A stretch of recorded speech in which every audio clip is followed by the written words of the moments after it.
जयपुर में एक ट्रेंड बन चुका है कि आप अपनी मांगों को मनवाने के लिए टंकी पर चढ़ रहे हैं। जो नर्सिंग कर्मी आज सेवाएं दे रहे हैं और जिनको 3 से 4 वर्ष हो चुके हैं, उनका नियमितीकरण किया जाए। पिछले कुछ समय में 2500 से अधिक संविदा कर्मियों को जो है नौकरी से निकाल दिया गया था। तीनों नर्सिंग कर्मी जो है आज सुबह करीब 3 से 4 बजे के बीच में इसी पीएचडी की जो है पानी की टंकी पर चढ़ गए थे। पद तो बहुत है, लेकिन ज्वाइन कराया था वह कुछ विज्ञप्ति तो निकाले, कुछ तो बताए।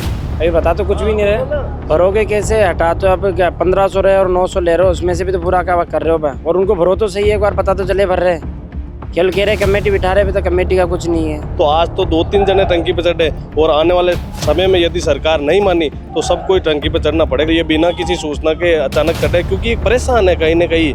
और परेशान होकर इंसान लास्ट में यही देखता है कि मेरी कोई सुन नहीं रहा है, तो मैं कुछ ना कुछ अलग करके ऐसे मैं सरकार के पास अपनी आवाज़ को पहुँचाऊँ। मैं फ़िलहाल जयपुरी हॉस्पिटल के पास पीएचडी की एक टंकी है और मैं इसके ठीक नीचे खड़ा हूँ।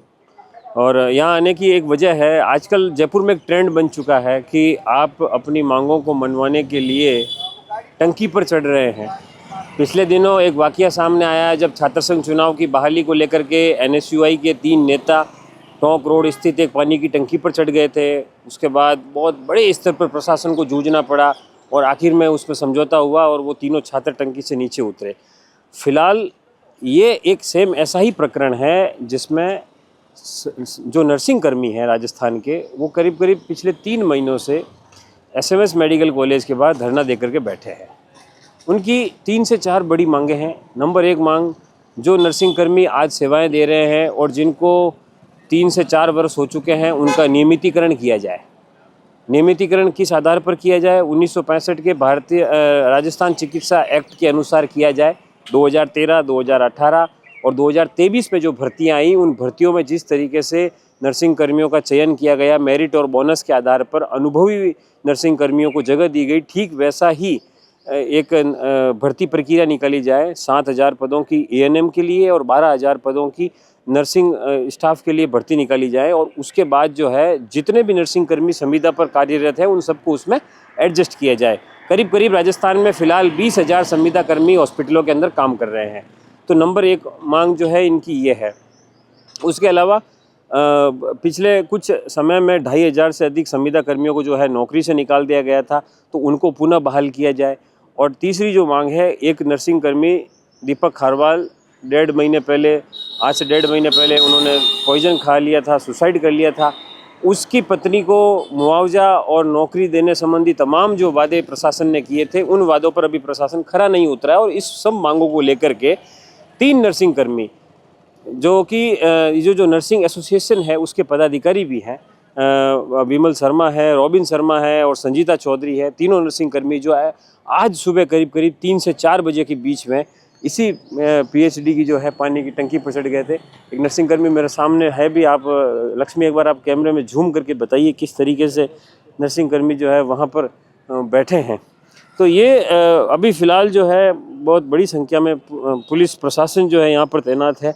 उसके अलावा ये जाल यहाँ पर लगाया गया है। सिविल डिफेंस टीम यहाँ बाहर मौजूद है और जाल यहाँ पर इसलिए लगाया गया है ताकि अगर किसी प्रकार की अनहोनी होती है तो उस दौरान जो है यहाँ पर इस चीज़ को रोका जा सके। इसके लिए फ़िलहाल जो है जाल की व्यवस्था यहाँ पर की गई है। सिविल डिफेंस की टीम है, स्थानीय थाना पुलिस है, उसके अलावा आला अधिकारी पुलिस के जो हैं वो भी सुबह आकर के यहाँ आकर गए थे और तमाम प्रकार की बातचीत भी हुई थी। लेकिन फिर वही सवाल जो मैं बार बार कह रहा हूँ कि टंकी पर चढ़ना और टंकी पर चढ़ करके न्याय मांगना कितना ठीक और कितना कारगर हो सकता है, यह भी जो है एक वक्त जो है वो तय करेगा। लेकिन कुछ अब राजस्थान के अलग अलग कोनों से फ़िलहाल इन नर्सिंग कर्मियों को सपोर्ट करने के लिए बहुत बड़ी संख्या में नर्सिंग कर्मी जो है यहाँ से ठीक आगे जो है मौजूद हैं। मैं उनसे भी बात करूंगा और जानूंगा कि कितनी जायज़ मांगे हैं और क्या इस प्रकार से मांगे मनवाना उचित है। तो फिलहाल जो है मैं यहाँ कुछ नर्सिंग कर्मी है मौके पर, उनसे बात करूंगा। क्या नाम है सर? मेरा नाम विजेंद्र सिंह गुजर है। कहाँ पोस्टेड है? मैं एसएमएस में संविदा नर्स हूँ। अच्छा जी। भाई तीनों लोग ऊपर चढ़े हैं। हाँ, वो तो हमारी नर्सिंग कर्मी हैं। पहले जो चली आ रही वही मांग है। 10, 20, 30 मेरिट बोनस में हमारी जल्दी भर्ती आए और कम से कम 10 से 12 हज़ार नर्सिंग ऑफिसर्स परमानेंट भर्ती निकाले सरकार। 2013, 18 और 22 के जैसे भर्ती होती आई है वैसे ही सरकार भर्ती करे, वही मांग है हमारी, तो कोई अलग से मांग है नहीं। ये जो 12,000 और 7,000 पदों की बात भी सामने आई है, हाँ। क्या ये पद, क्या इतने पद हैं राजस्थान के अंदर? नहीं, बिल्कुल पद क्यों नहीं है, बिल्कुल पद है, डीपीसी भी हुई है अभी। बाकी अभी खाली भी पद है, तो सरकार निकाले तो सही। मुख्य मांग है हमारी 10, 20, 30 मेरिट बोनस की। आप क्या कहेंगे भैया? पद तो बहुत है, लेकिन ज्वाइन कराया तब है, कुछ विज्ञप्ति तो निकाले, कुछ तो बताए। अभी बता तो कुछ भी नहीं रहे, कुछ तो बताए। कोई आश्वासन नहीं है, कोई लिखित में नहीं है। पहले कह दिया भाई कि जिनको हटाया उनकी सेवा बहाली भी करेंगे, उनको भी नहीं दिया। अच्छा, और ना भी ये मेरिट वाली भर्ती निकाल रहे हैं।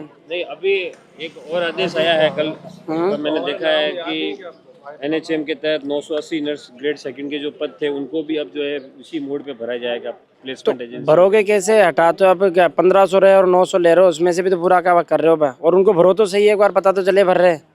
केवल कह रहे कमेटी बिठा रहे, अभी तो कमेटी का कुछ नहीं है। कोई सेवा बहाली करो और ये भर्ती तो निकालो, कम से कम भर्ती निकलेगी तो आगे पीछे जो सेवा बहाली भी करेंगे तो इनका क्या मतलब रहेगा? जब इतने टाइम से राजस्थान करती आ रही है सरकार, तो अब क्या दिक्कत आ रही है?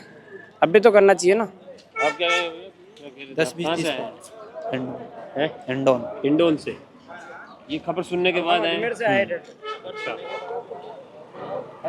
लोगों को आप लोग सपोर्ट करेंगे, आप लोगों की जंग लोग लड़ रहे हैं। सपोर्ट करीब करीब पिछले 2 महीने से मैं भी कवर कर रहा सपोर्ट के हूँ। लिए था ये।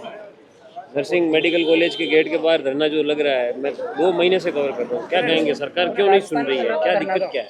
क्या पता सरकार के 10-20-30 हमारा भी मुद्दा है कि 10-20-30 बोनस पे जाता, जो वैकेंसी आ रही है पूर्व की बात है, इसी से वैकेंसी आनी चाहिए। यही कहना चाहूँगा। जी सर, कहाँ से हैं आप? अजमेर से। आज अजमेर में फार्मासिस्ट भी हड़ताल पर है। बिल्कुल, मैं कह रहा हूँ चिकित्सा व्यवस्था पूरी चरमराई हुई है। माननीय चिकित्सा मंत्री जी को मेरे हिसाब से ध्यान में ही नहीं है कि अपने विभाग में हो क्या रहा है। पूरा जो भी है उच्च अधिकारी इस विभाग को पूरे को चला रहे हैं। तो मैं चाहता हूं कि सरकार यदि ये चिकित्सा विभाग में जो 15-20 साल से पुरानी भर्तियों का जो सिलसिला ऐसे मेरिट बोनस से चल रहा था, यदि इसको बदलेगी तो आज तो 2-3 जने टंकी पे चढ़े, और आने वाले समय में यदि सरकार नहीं मानी तो सब कोई टंकी पे चढ़ना पड़ेगा।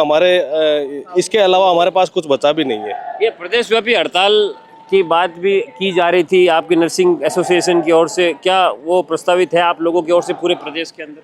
देखिए, वो हमारे जो भी पदाधिकारी है वो भी आज शाम को ये जो हमारे 3 साथी टंकी पे चढ़े और ये बिना किसी सूचना के अचानक चढ़े, क्योंकि परेशान है कहीं ना कहीं। और परेशान होकर इंसान लास्ट में यही देखता है कि मेरी कोई सुन नहीं रहा है, तो मैं कुछ ना कुछ अलग करके ऐसे मैं सरकार के पास अपनी आवाज़ को पहुँचाऊँ।